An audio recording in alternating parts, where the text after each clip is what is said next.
అయితే దీని వల్ల ఉన్నటువంటి ఇంప్లికేషన్స్ ఏంటి, దీని వల్ల ఉన్న పరిణామాలు ఏంటి అంటే, ఇప్పుడు డొనాల్డ్ ట్రంప్ గారు వచ్చాక టారిఫ్లు ఎప్పుడు ముప్పటిగా టారిఫ్లు అడ్డదిడ్డంగా టారిఫ్లు వేయటం, అక్కడ కోర్టులు కూడా చివర్లు పెడుతుంది. ఆల్రెడీ ఇటీవల వాళ్ళ ఇంటర్నేషనల్ ట్రేడ్ కోర్టు నువ్వు చేస్తున్న తప్పు అబ్బాయి, ఇది సరైనది కాదండి. అలాగే ఫెడరల్ కోర్టు కూడా తప్పని తీర్పు ఇచ్చింది. ప్రస్తుతం సుప్రీం కోర్టులో ఉంది, ఏం జరుగుతుందో చూద్దాం. అయితే ఇలాంటి దుందుడుకు నిర్ణయాలు ఇప్పుడు ఇది ఉంది, తప్పేం లేదు, వాళ్ళు చేసుకుంటే వాళ్ళ నిర్ణయాలు ఒక రీతి. కాకపోతే ఏంటంటే 19వ తారీఖు అర్ధరాత్రి ప్రకటించి సెప్టెంబర్ 21/12/01 ఈస్టర్న్ స్టాండర్డ్ టైం కి నువ్వు రిపోర్ట్ చేయాలి, ఇది దీని అమల్లోకి వచ్చేస్తారంటే వెంటనే 24 గంటల్లోనే అమల్లోకి వచ్చేస్తారంటే, దాని టారిఫ్ ఇలా చేస్తారంటే దీనివల్ల ప్రభావం ఏమవుతుంది? నువ్వు గందరగోళాన్ని ఒక కయాస్ ని సృష్టిస్తున్నావు. ఇంకోటి దీనివల్ల ఏమవుతుంది, మేక్ అమెరికా గ్రేట్ అగైన్ చేస్తారా, మేక్ అమెరికా డౌన్ అగైన్ చేస్తారా, మాగా చేస్తారా మాడా చేస్తారా అర్థం కావట్లేదు. ఎందుకంటే టారిఫ్స్ వల్ల ఎవరు ఇబ్బంది పడుతున్నారు? టారిఫ్ ఇబ్బడి ముబ్బడికి వేసేయడం వల్ల స్థానిక అమెరికాలో ఇబ్బంది పడుతున్నారు.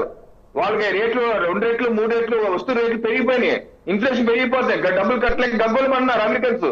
ఈ రోజు ఈ నిర్ణయం వల్ల దీనిలో ఇప్పుడు ఎక్కువ మంది వాడుతుంది ఎవరు? H1Bని అమెజాన్ 10,000 మంది ఉన్నారు.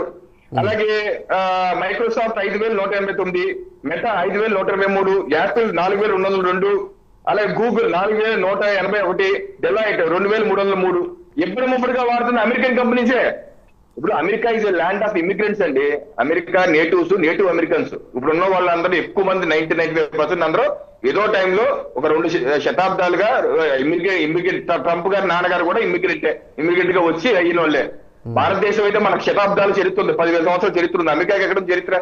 సో ల్యాండ్ ఆఫ్ ఇమిగ్రెంట్స్ ఎందుకు ఈ పరిస్థితికి వచ్చింది అంటే టెక్నాలజీ ఇన్నోవేషన్ వల్ల ఇంత అగ్రగామి దేశం అయ్యింది షార్ట్ టైం లో. ఎవరు చేశారు ఆ ఇన్నోవేషన్స్ అంతా? జర్మన్స్ చేశారు, లేకపోతే ఇండియన్స్ చేశారు. ఈరోజు చూడండి, అక్కడ ఉన్నటువంటి సిలికాన్ వ్యాలీలో టాప్ కంపెనీస్ లో సత్యనాదెల్లా నుంచి, సింగర్ పిచ్చాయి నుంచి, మోహన్ నుంచి, శాంతను నుంచి, వీళ్ళందరూ ఎవరు? భారతదేశం నుంచి వెళ్ళారు కదా. అలాగే చైనా కంపెనీస్ ఉన్నాయి.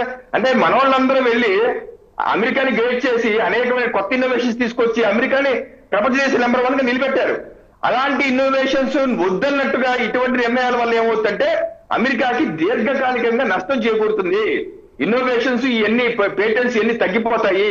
అమెరికాకి వెళ్ళే వలస intellectual properties, IP intellectual property అంటారు, లేదా బ్రెయిన్ గెయిన్ అంటే మన సైడ్ నుంచి అన్ని తగ్గుతాయి, అమెరికాకి నష్టం. దీనివల్ల భారతదేశానికి ఓకే స్వల్పకాలికంగా సమస్యలు ఉన్నా దీర్ఘకాలికంగా లాభాలు ఉంటాయి. ఇప్పటి వరకు మన బ్రెయిన్ తో లాస్ అయ్యాం, ఇప్పుడు బ్రెయిన్ గెయిన్ అవుతుంది. ఎంతకాలానికి ఐఐటీస్ ఐఎంలో చదువుకున్నది భారతదేశం యొక్క ఆర్థిక అభివృద్ధికి